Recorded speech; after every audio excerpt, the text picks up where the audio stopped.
There we go. I'm going to put you on my full screen here. I hope. Can you see what I see? Can you see my screen? Or is it No. just you. let's see what we have here. View.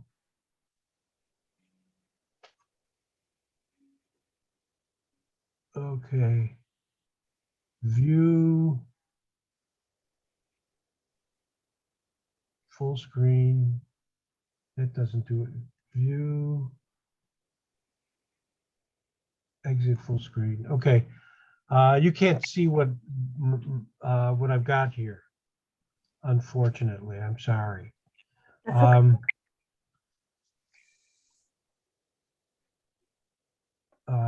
It says here in verse 19 of the fifth song in Lamentations, it says, "You, O Lord, remain forever.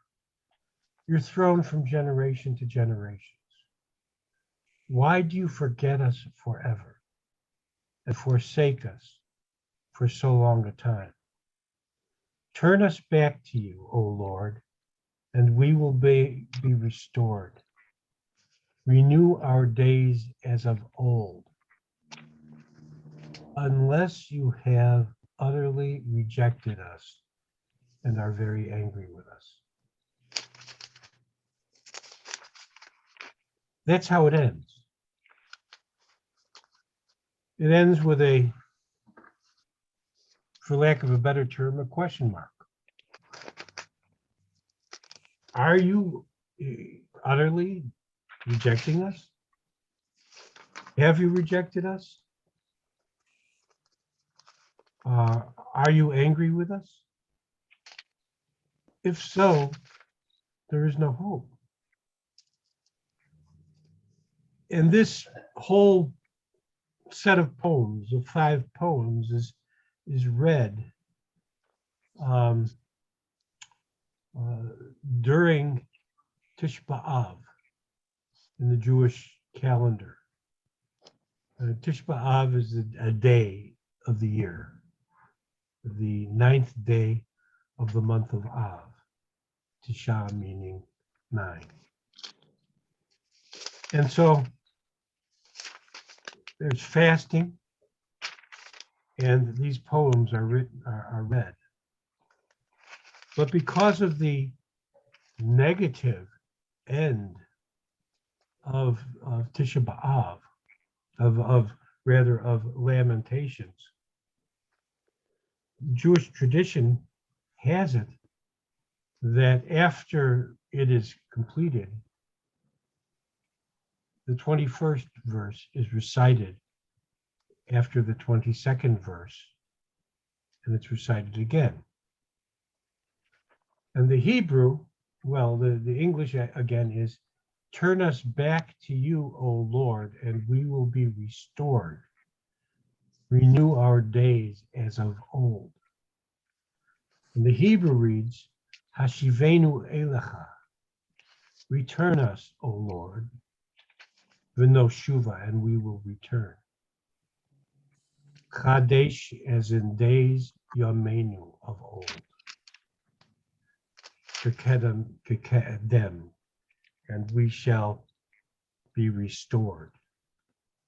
And so I remember as a song, as a kid, learning this song. And I kind of have this sense that as this prayer is repeated in Jewish tradition, that God hears it. And I believe that he has heard it. In the restoration of the state of Israel. And in the promise, of course, of the future. Oh, look who's here. Doug's son. And Doug will be here or Ron will be here pretty soon. You there, Ronald?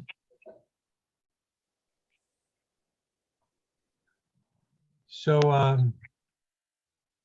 the song goes like this. Hashivenu elecha v'nashuva chadeshamenu kekedem. Hashivenu elecha v'nashuva chadeshamenu kekedem. Hashivenu elecha. And then, of course, it's the song that never ends. But the idea here is, may this be a prayer that never ends. That turn us back, O Lord, and we will be restored. Renew us as in days of old. And so this is how Jewish tradition ends the Song of Lamentations. And so I'm bringing, or attempting to bring, my friend Dean and my friend Ron up to date. And hence we begin Daniel. And what we've done is we've been studying chronologically the Bible, literally all of Jewish history, and going from all of biblical history, namely, let's see, I'm going to ask Ron to unmute. Here we go. And that includes human history, from the fall of man through the time of Job, where he's questioning, is there life after death? Who is God? What is he like? And God revealing himself, and ultimately through the Jewish people, to the Messiah, to the nature of the Messiah. And so we've covered all of Jewish history as a result. Through Abraham, Isaac, Jacob, Joseph going down to Egypt, the enslavement of the Jewish people in Egypt, God using Moses to bring the Jewish people out of Egypt, Joshua bringing the people into the promised land, conquering the promised land, their erroneous choice of having a king, election to have a king, the failure of the first king, Saul. Then we have David, the division of the kingdom, the ultimate destruction of the kingdom, and division of the kingdom into two kingdoms, Israel and Judah, the demise of Israel because of her sin, and ultimately the demise of Judah and then of Jerusalem at the hands of Nebuchadnezzar, king of Babylon. And so we saw Babylon destroying Jerusalem. And now we see ourselves, we already had a look at Ezekiel, and the Jewish people had been transported to Babylon. And so we pick up in Daniel chapter 1. And we see that as an introduction, that Daniel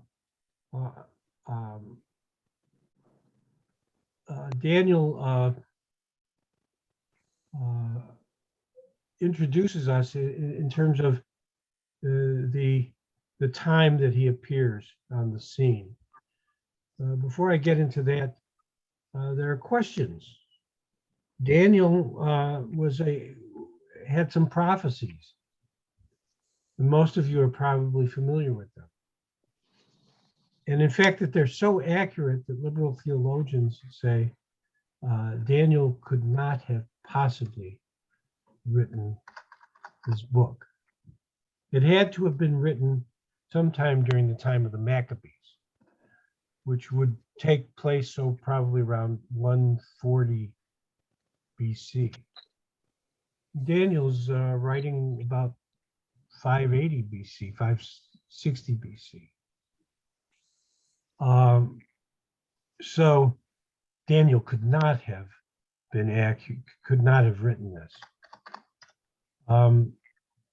And so we see that in the 3rd century AD, men by the name of Porphyrius couldn't believe the prophecies that suggested Daniel's authorship.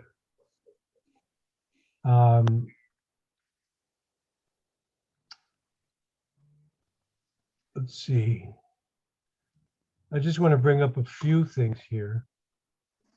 And as we go through, we're going to discover that, in fact, the argument is quite strong that Daniel, in fact, wrote this book. One of the biggest arguments that they have here is that Daniel speaks of himself in the 3rd person.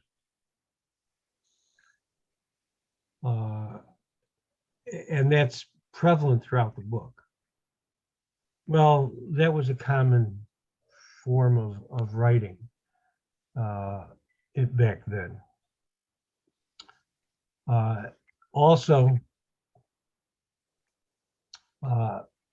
Nebuchadnezzar, that wasn't his name. It was a Hebrew transliteration of the word Nebu Kuduri Utsur,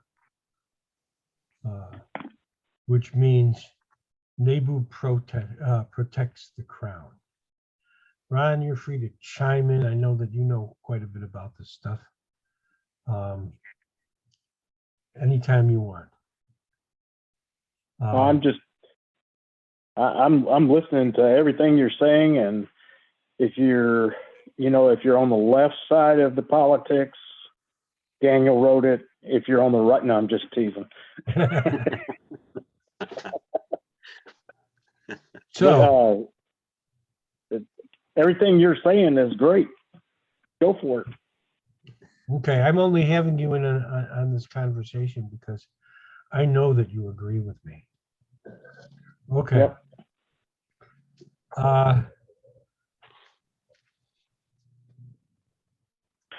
I have in my notes here that there's an apparent contradiction between Daniel 1:1 and Jeremiah 46:2. Daniel 1:1 reads, in the 3rd year, which would be 605 BC, later invasions were in 597, 587, 597 and 587 BC.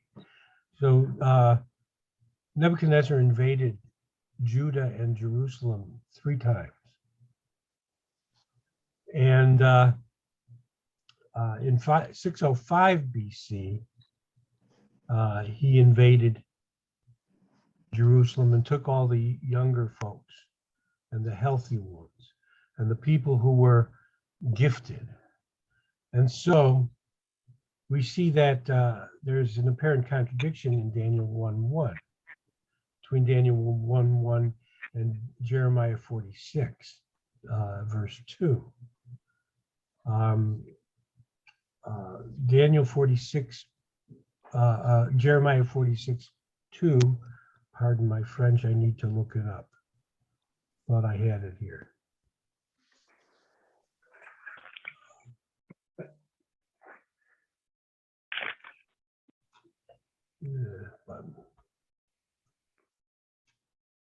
I usually have it in my notes. Jeremiah 46. Computers are great. He said here in verse 2, to Egypt concerning the army of Pharaoh Necho, king of Egypt, which was by the river Euphrates at Carchemish. which Nebuchadnezzar, king of Babylon, defeated in the 4th year of Jehoiakim, the son of Josiah, king of Judah. We see here a reference to the 4th year of Jehoiakim. So, okay, guys, is it the 3rd year or is it the 4th year? And so we see here an apparent contradiction.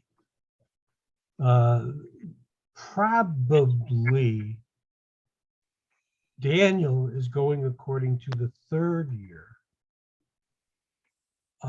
as related to the Babylonian calendar, which and you could probably expound on it, Ron, because the Babylonian calendar, as I understand it, was related to the 1st year of the ascension of Jehoiakim, and then the first year was counted after the 1st anniversary of the ascension of Jehoiakim. So Daniel would have recorded the Third 1st year.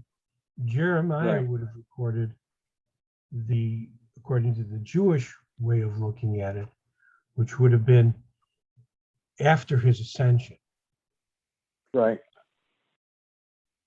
So we see that Daniel is looking at it through the eyes of the Babylonian perspective in light of the fact that he been living in Babylon probably ever since 605 BC, where where Nebuchadnezzar invaded Jerusalem and took Daniel and his friends and all the tradesmen and the good folks.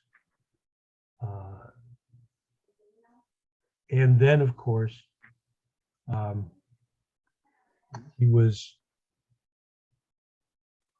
he had to retreat because of the Egyptian involvement in Judah. Later, of course, Egypt was rebuffed at the Battle of Carchemish, and Pharaoh was able to later invade Judah again in 597. Does that make sense? Yes. Okay. Do you follow? You follow Yeah. what I'm saying? Yeah, we got it. Okay.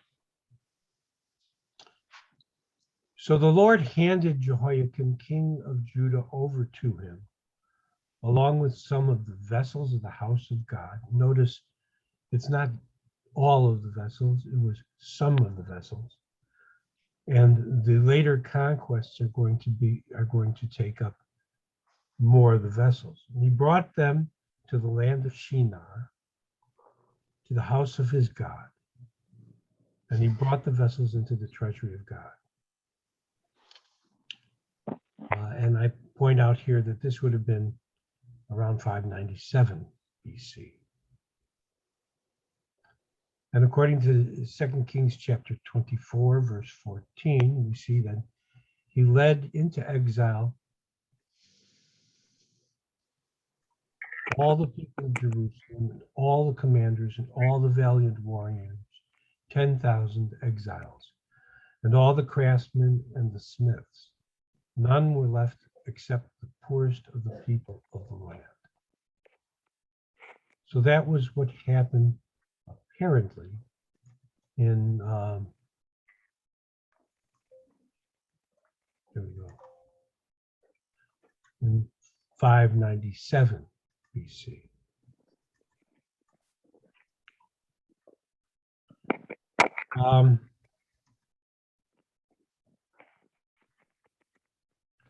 Verse 3, you want to read, Ron?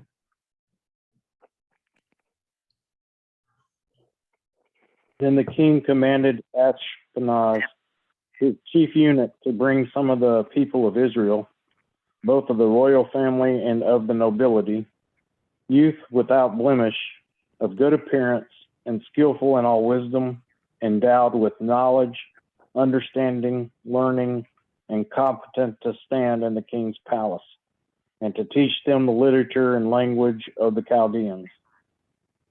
The king assigned them a daily portion of the food that the king ate and of the wine that he drank. They were to be educated for 3 years, and at the end of that time, they were to stand before the king. Among these were Daniel, Hananiah, Mishael, and Azariah of the tribe of Judah. And the chief of the eunuchs gave them names. Daniel he called Belshazzar, Hananiah he called Shadrach, Mishael he called Meshach, and Azariah he called Abednego. Okay. I know people always kind of make jokes about their names, and to bed we go, and so on and so forth. But these are real, genuine historic events, and they have been, to a large extent, turned into almost legend. And people love telling these stories. And obviously they are translatable into stories.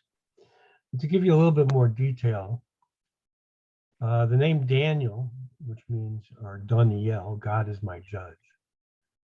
Dani is my judge, El being God, was changed to Belteshazzar, which means Bel's prince. Now, who was Bel? Bel was the Babylonian god. Mm-hmm. I just want to be able to see you all. There's Doug. Okay. The name Hananiah, Hanan means beloved. It also means comfort. Beloved of the Lord. And that was changed to Shadrach, or I don't know how it's pronounced. It would be Babylonian. And it means illumined by the sun god. The name Mishael means who is like God. And that was changed to Meshach, which means who is like Shach, another god. I'm certainly not like Shach. I don't weigh 380 pounds and 7 feet 1. But I don't know if Dean understands that. Do you understand that, Dean?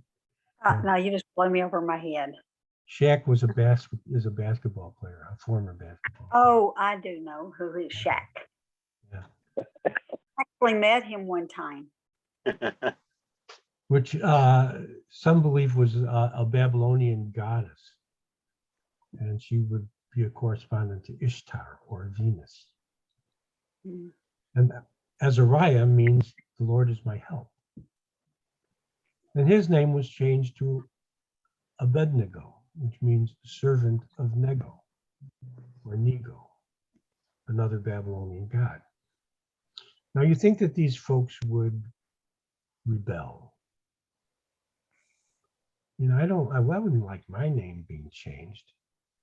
Actually, I changed my name to Benjamin. Actually, my name was originally Benjamin. That was my Hebrew name. When Judy gets mad at me, she calls me Barry.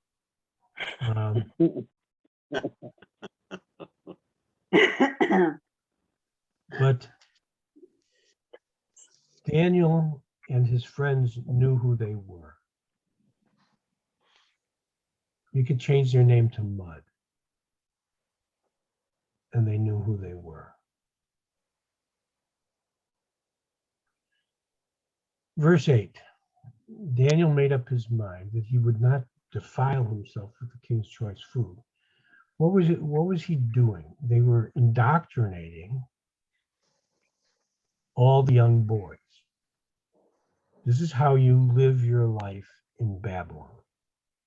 You become acquainted with our language, our history, our culture, and our food. Daniel was not going to allow this to change him. And so we see that he made up his mind. You want to read on, Ron? Verse 8. Verse 8. But Daniel resolved that he would not defile himself with the king's food or with the wine that he drank. Therefore he asked the chief of the eunuchs to allow him not to defile himself. And God gave Daniel favor and compassion in the sight of the chief of the eunuchs. And the chief of the eunuchs said to Daniel, I fear my lord the king, who assigned your food and your drink, for why should he see that you in worse condition than the youths who are of your own age?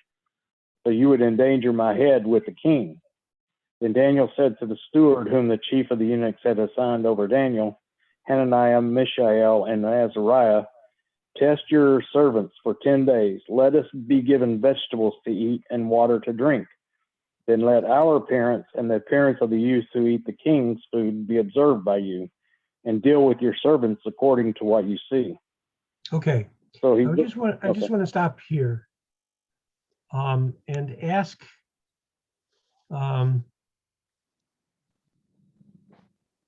did Daniel, what was appropriate about the way that Daniel responded to this temptation? I mean, this has to be pretty good tasting food. It was wine, plentiful meat, probably wasn't kosher, which was probably Right. what made Daniel want to struggle with this. What was it? Did Daniel say, I'm not eating this? No, he gave him an alternative, right? Give us vegetables and give us water. And if we're not as good looking or as in good shape as the others, then you can do with us what you will. And what was he willing to have him do to him? He was cutting out food that probably had been blessed by their gods. Sacrifice to idols. But Yeah. if you refuse to cooperate with them, what could possibly happen? Oh, they could probably kill him. Yeah. Kill him or throw him into worse servitude. That's the extent or the depth of the nature of the commitment of Daniel and his friends. It's mind-boggling. And I look at us and I ask, how committed are we? I know, Ron, you're a committed Marine, and they make you take a vow.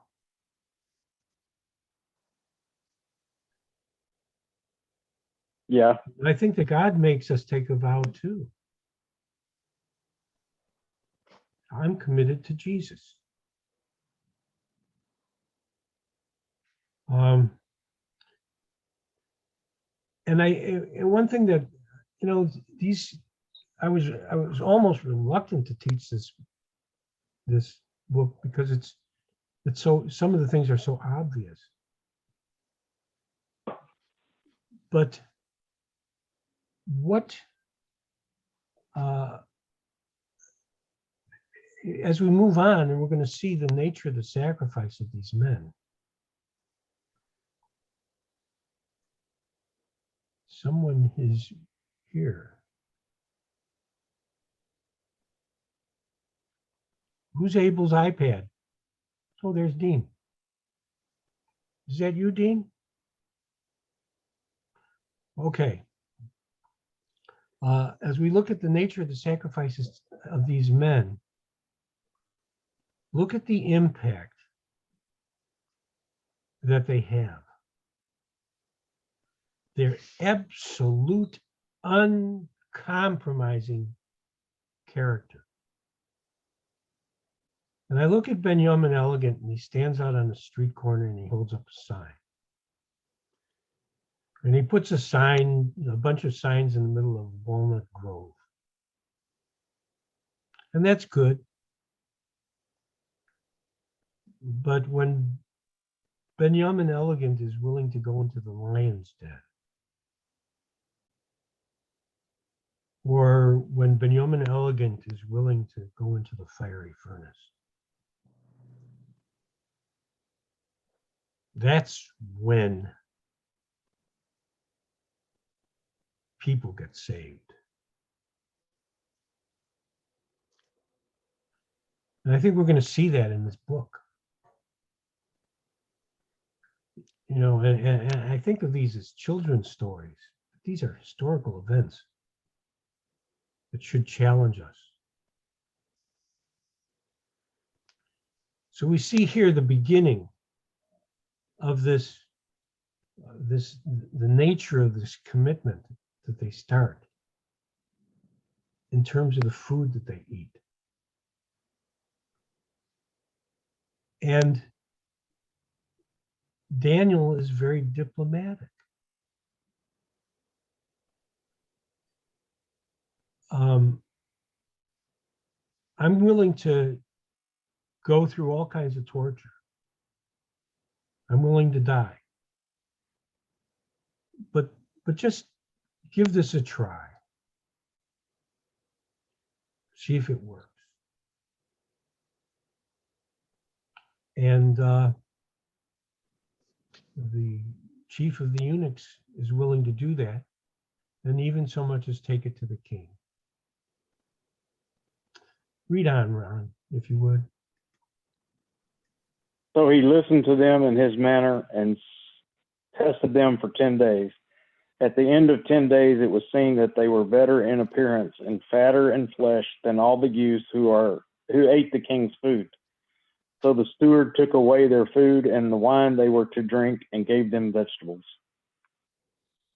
As for these 4 youths, God gave them learning and skill in all literature and wisdom, and Daniel had understanding in all visions and dreams. At the end of the time, when the king had commanded that they should be brought in, the chief of the eunuchs brought them in before Nebuchadnezzar. And the king spoke with them, and among all of them none was found like Daniel, Hananiah, Mishael, and Azariah. Therefore they stood before the king, and in every manner of wisdom and understanding about which the king inquired of them, he found them 10 times better than all the magicians and enchanters that were in all his kingdom. And Daniel was there until the first year of King Cyrus. Okay, just briefly make a note. What was it that, in essence, made Daniel and his friends stand out?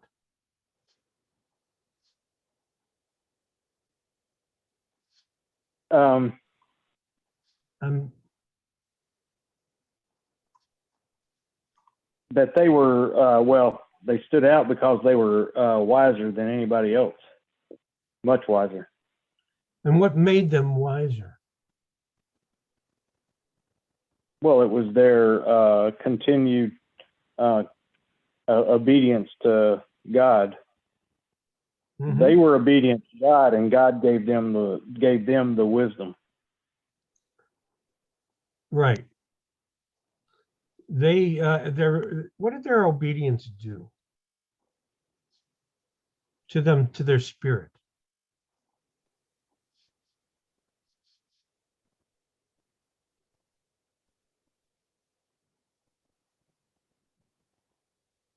Is that a difficult question or maybe a little vague?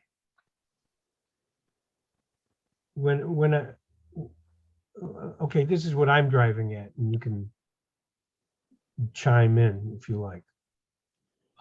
When we're obedient, we don't have any skeletons in our closet. We're pure in heart.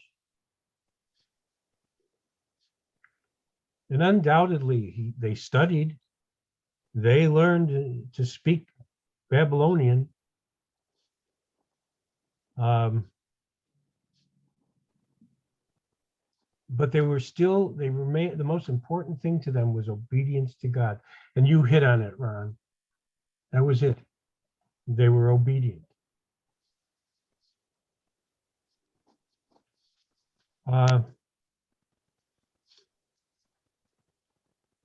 Let's go on to chapter 2. Anybody care to read? Dean? I'm going to ask you to unmute yourself.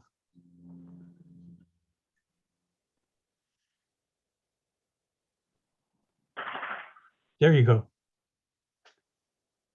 No, I know. I still don't hear you.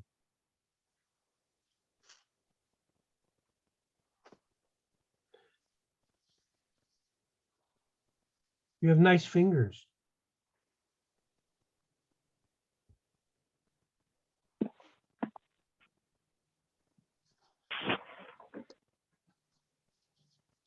Okay, you know what? I'll tell you what.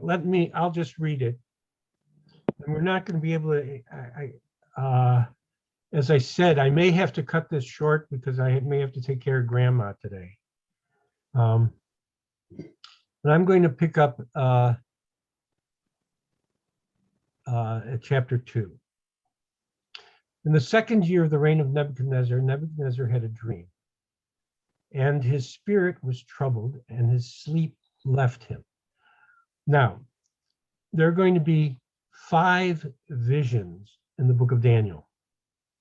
And as a means of introduction to that, I'm going to point out that this is one by Nebuchadnezzar and 3 visions of Daniel and another dream of Nebuchadnezzar.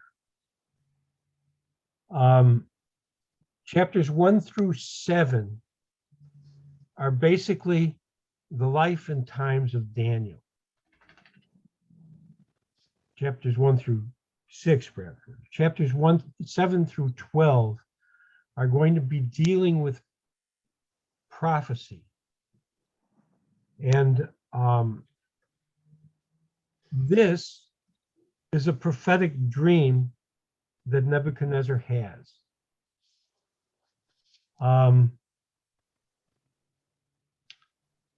And he calls in all of the soothsayers and so on to answer this.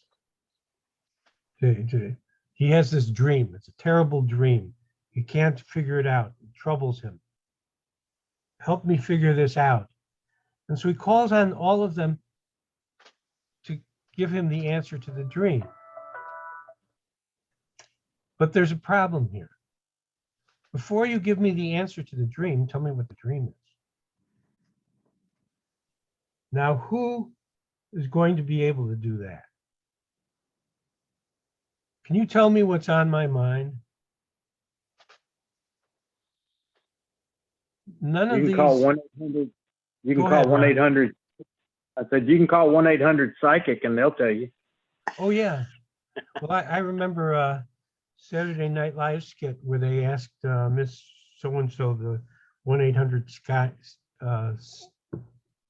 psychic, if they knew where Bin Laden was. Yeah. And that's what these people were. They didn't have answers. And Nebuchadnezzar said, okay, kill everyone. Kill them all. Yep. And wait a minute. hold on here. So we have this guy coming to see Daniel to kill him because he's one of the wise men. Daniel says, wait a minute, wait a minute, wait a minute. I'll, the Lord will answer it.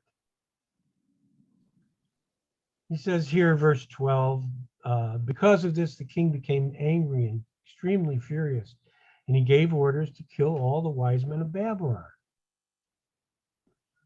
And so here comes Arioch, the captain of the king's bodyguard, to kill Daniel. So Daniel went in and requested of the king that he might give him a grace period so that he might declare the interpretation to the king. Verse 16. He says, wait a minute. Don't move so fast, king. Then Daniel went to his house, verse 17, informed his friends, and so they might request compassion from the God of heaven concerning this secret, so that Daniel and his friends would not be killed with the rest of the wise men of Babylon. Welcome to Babylon. Your life is in danger. You're at the mercy of the king and not of God. Back in Jerusalem, God was your leader. Here Nebuchadnezzar's your leader, and you're at his mercy. Well, what does this do? This forces upon you the need to call upon God.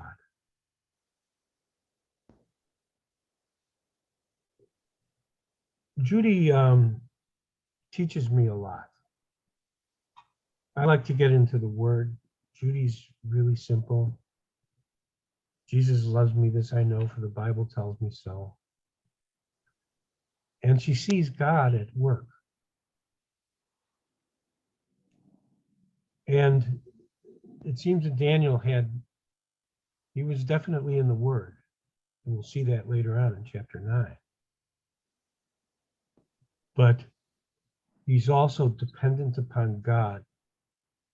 And that's a function of obedience. So they call upon God. Maybe he will have compassion on us and spare our life. Verse 19. Then the secret was revealed to Daniel in the night vision. And Daniel blessed the God of heaven. Daniel said, and this is a beautiful poem. And it's a reflection of what the book of Daniel is really all about. He points out that kingdoms rise and fall because God is in charge. May the name of God be blessed forever and ever, for wisdom and power belong to him. It is he who changes the times and the periods. He removes kings and appoints kings. He gives wisdom to wise men and knowledge to people of understanding. It is he who reveals the profound and hidden things. He knows what is in the darkness, and the light dwells with him. To you, God of my fathers, I give thanks and praise, for you have given me wisdom and power. Even now you have made known to me what we requested of you, for you have made known to us the king's matter. Who's Daniel giving the credit to? Giving all credit to God. Yeah. Amen. Oh, that I might be humble like him. Look how great a man he was. He was praised even in the book of Ezekiel. Though Daniel, Ezekiel said, even if Daniel were here, I'm not going to save Jerusalem. He had quite a reputation. And so Daniel goes to Arioch, the chief of the eunuchs. and was commanded to kill him, and says, take me into the presence of the king. And we see here, the king said to Daniel, verse 26, are you able to make known to me the dream which I have seen in its interpretation? Listen to Daniel's response. As for the secret about which the king has inquired, neither wise men, sorcerers, soothsayers, priests, nor diviners are able to declare it to the king. However, there is a God in heaven who reveals secrets, and he has made known to King Nebuchadnezzar what will take place in the latter days. This was your dream and the visions in your mind while on your bed. As for you, O king, while on your bed, your thoughts turned to you what would take place in the future. And he who reveals secrets has made known to you what will take place.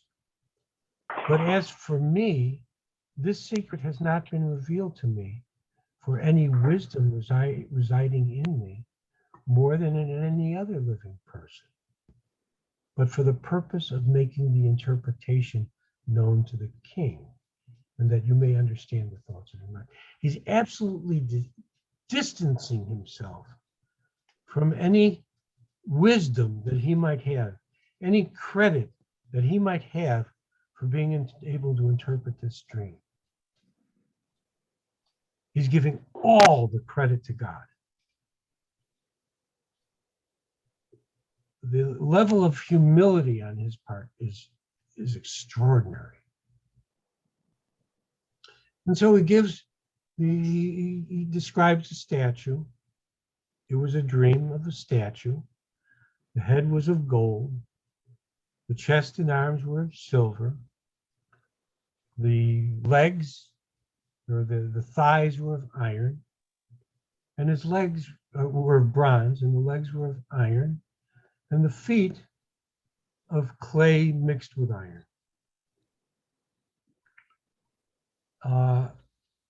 And this statue was huge. It was 90 feet tall and 9 feet wide. And its feet crushed anything that was found under them. But a stone came along and struck the statue and became a great mountain that filled the entire earth. That was the vision. That was the dream. And this is an overall dream. This is basically is a summary of human history, of human future. It's an all-encompassing dream. And then, so hey, he's got the king's attention. You've seen, you've told me what I dreamt. Nobody else could do this. You're pretty good, Daniel. Wait a minute. It wasn't me that did it. It was God. And so he said, you, O king, you are the King of kings, to whom the God of heaven has given the kingdom of power and strength and honor. And wherever the sons of mankind live, or the animals of the field or the birds of the sky, he has handed them over to you and has made you ruler over them all. You're the head of gold. Now, it takes chutzpah. There's a story of a man who worked his way through business, through the company, and he finally became the CEO, and no one ever told him the truth ever again.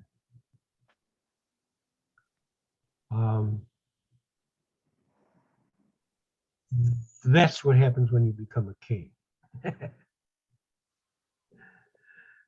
Daniel was faithful to God.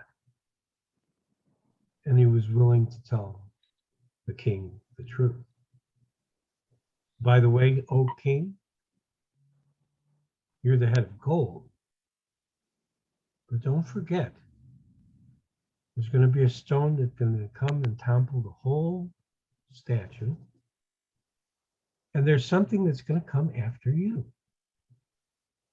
You're not going to be here forever. Verse 39. And after you, another kingdom will arise inferior to you. Then a third kingdom of bronze. And that kingdom will rule the whole earth. Verse 40.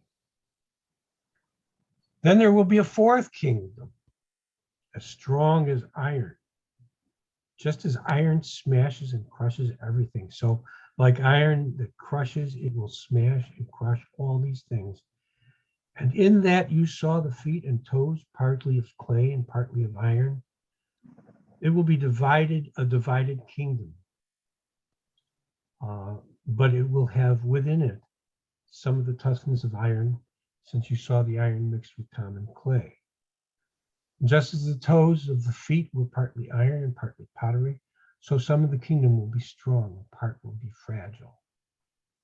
And that you saw the iron mixed with common clay, they will combine with one another in their descendants, but they will not adhere to one another, just as iron does not combine with pottery.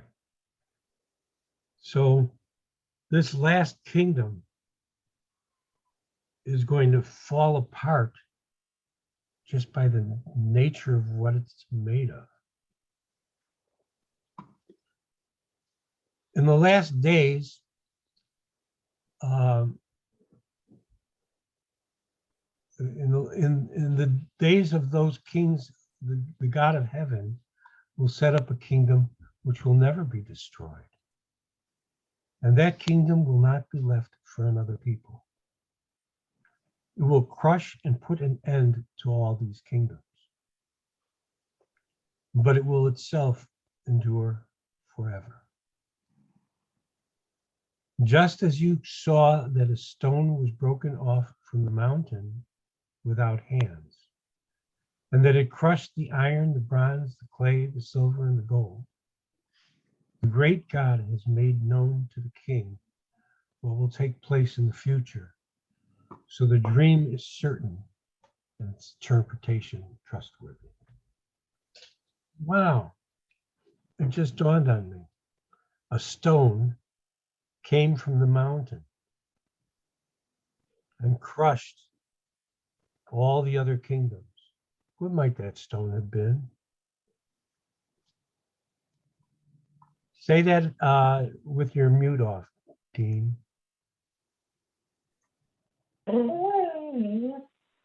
I think I saw Jesus. I think I saw you saying Jesus. And that's right. I think that we can, I think that we can say that. I think you can't go out to the world and say, oh, that's Jesus. I don't think that Daniel knew who that was. He just interpreted a dream.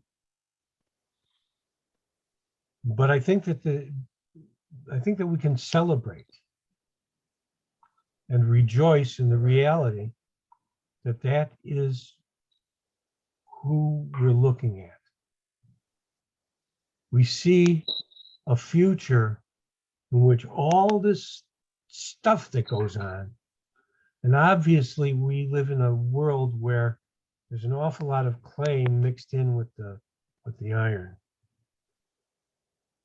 We live in present, I'm not going to say that this is Babylon. There seems to be some implications to that, at least in a spiritual sense, where we are becoming the disunited states of America. And so the kingdom of God is going to utterly crush this kingdom. We're going to see something later on in some of the later visions of Daniel, that these kingdoms remain, some of these kingdoms remain even after the kingdom of God has manifested himself. So I think we're going to stop here.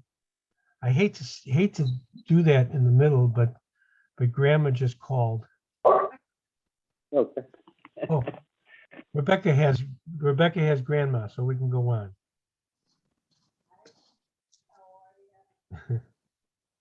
Judy, Grandma always calls Judy, and so Rebecca, when I come in instead of Judy, she says, "Oh, Judy, you have a beard."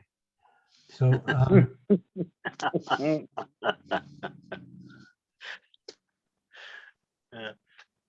so let's take a look at Nebuchadnezzar's response, verse 46. You want to read that, Ron? Then King Nebuchadnezzar fell upon his face and paid homage to Daniel, and commanded that an offering and incense be offered up to him.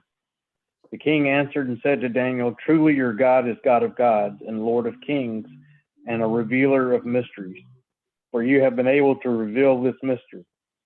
Then the king gave Daniel high honors and many great gifts, and made him ruler over the whole province of Babylon and chief prefect over all the wise men of Babylon. Daniel made a request of the king, and he appointed Shadrach, Meshach, and Abednego over the affairs of the province of Babylon. But Daniel remained at the king's court. Okay. So Daniel gets a promotion. What do you think is Nebuchadnezzar's idea or concept of God? Well, at this point, he'd have to be accepting the fact that he knows a lot more than the other gods. So you would say he's still a polytheist. He's still an idolater, but he still had, by the same token, he is learning that this God can do things that these other gods can't. Right. And consequently, he promoted Daniel. I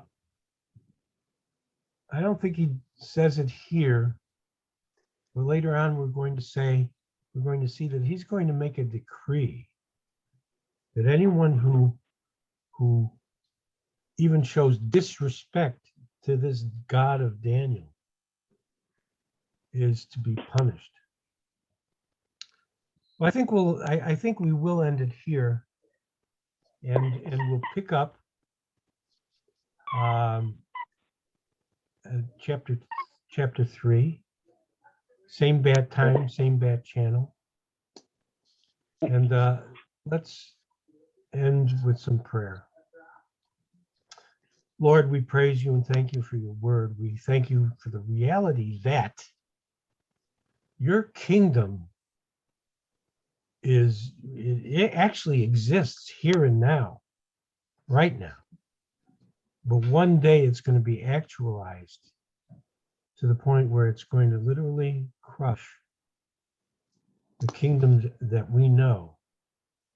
And we're going to have a completely different world where you are king, where you are ruler, and righteousness will prevail. Righteousness and justice, mercy, compassion, and a whole bunch of good stuff. We look forward to that day, oh God. I thank you, Father, for this time together, and we praise you. Amen. Thank you, guys. Thank you. Thank you. Yeah, it was good, Ben. You have a good week, all of you. See you next week. Okie dokie.